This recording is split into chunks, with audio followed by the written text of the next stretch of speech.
प्रदेश अध्यक्ष, बहुजन समाज पार्टी के प्रदेश अध्यक्ष आर्मस्ट्रॉन्ग को छुरी से रेत कर उसकी हत्या कर दी गई।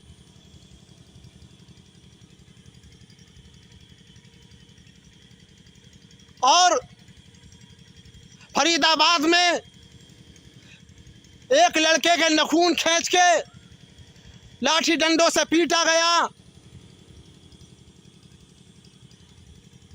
इस देश में दलितों को मटके से पानी पीने के वास्ते जान से मार दिया जाता है, लेकिन कोई किसी की आवाज़ नहीं उठाता। लेकिन ये जो देश में दलितों की और मुसलमानों की हत्याएं हो रही हैं, इसका जिम्मेदार इस देश के बहुजन मोदी सरकार को ठहराते हैं, योगी सरकार को ठहराते हैं। लेकिन मैं एक बात कहना चाहता हूँ, बहुजन लोगों के ऊपर जो अत्याचार हो रहे हैं, जो बलात्कार हो रहे हैं, जो लाठियों से मारा जा रहा है, जो छुरी रेत के मारा जा रहा है, जो मुसलमान भाइयों को टारगेट करके मूव लिंचिंग कर करके एक एक मुसलमान को 10-10 लोग लिटा कर लठियां बजा रहे हैं, इसका जिम्मेदार मोदी सरकार या योगी सरकार नहीं है। बहुजनों पे अत्याचार का जिम्मेदार और मुसलमानों पे अत्याचार का जिम्मेदार ये मुसलमान और दलित लोग खुद बहुजन समाज के ऊपर हो रहे अत्याचार के जिम्मेदार हैं। दलित इसके बारे में नहीं सोचता और दोष देता है मोदी सरकार को, योगी सरकार को।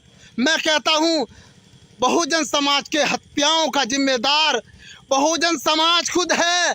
मुसलमानों की हत्याओं का जिम्मेदार मुसलमान खुद है, क्योंकि दलित और मुसलमान अगर आपस में इत्तेहाद कर लें, एकता कर लें, तो दलितों के ऊपर कोई अत्याचार पूरे देश में नहीं होगा, मुसलमानों के ऊपर पूरे देश में कोई अत्याचार नहीं होगा। लेकिन इनकी कैफियत, इनकी फितरत कुत्ते की तरह तलवे चाटने की हो गई है। चुनावी समय में आकर अलग अलग विरोधी पार्टियों में तलवे चाटने के लिए शामिल हो जाते हैं, लेकिन जब चुनाव बीत जाते हैं तो इन्हें कुत्ते की तरह लात मार के बाहर फेंक दिया जाता है और आवाज़ उठाते हैं तो इन्हें जान से मारने का प्रयास किया जाता है। आप लोगों को पता है कि हमारी असीरत देश में 85% है, फिर भी कुत्तों की तरह लात खा रहे हो।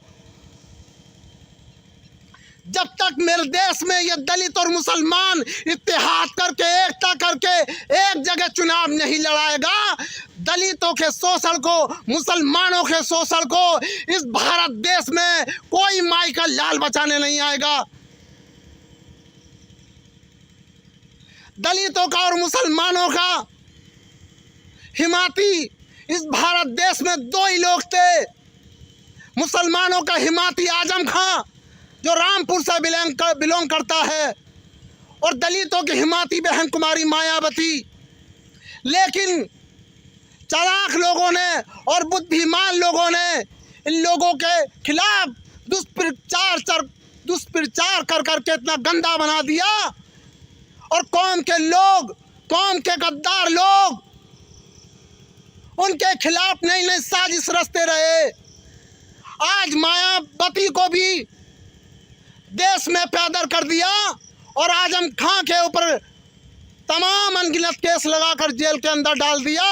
अब दलितों का पूरे देश में कोई हिमाती नहीं है, मुसलमानों का कोई पूरे देश में हिमाती नहीं है। अब अगर तुम अपना रोना रोते हो तो रोते रहो, ऐसी हत्याएं होती रहेंगी, ऐसे ही बलात्कार होते रहेंगे। तुम्हारी हिमात करने वाला कोई पूरे देश में नहीं है।